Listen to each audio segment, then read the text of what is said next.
Dans une interview accordée au Washington Post, Eugene Morisawa, qui est en fait senior art director chez Sony et qui est l'architecte, le designer en chef de la PS5, a évoqué plusieurs points. Tout d'abord, il est revenu sur le concept de la machine. Je le cite. « J'ai trouvé le terme 5 dimensions.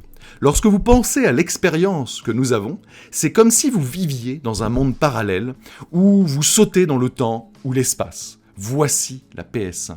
Donc, 5 dimensions correspondent vraiment. » Ok, d'accord, c'est sur le côté un peu philosophique, très bien.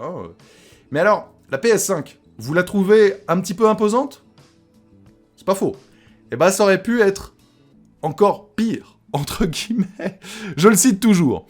Quand j'ai commencé à dessiner la PS5, elle était beaucoup plus imposante, même si je ne savais pas ce que l'ingénierie allait faire. C'est assez drôle qu'il soit venu me dire qu'elle était trop grosse dans mes dessins initiaux. J'ai dû donc la réduire un peu par rapport au premier croquis.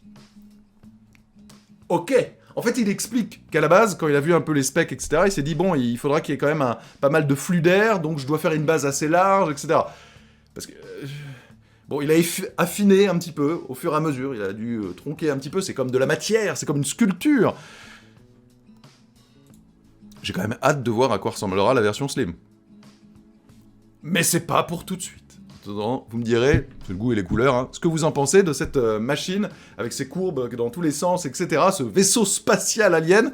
Et à titre personnel, j'ai hâte quand même que PlayStation officialise un peu les choses autour des façades. Moi, je la mettrais bien en noir, fondamentalement. Je trouve qu'en plus, ça va l'amincir. Regardez, comme moi qui suis bien en noir, là, on voit pas que j'ai pris un petit peu de poids ces derniers temps à cause de moult raclette. Voilà.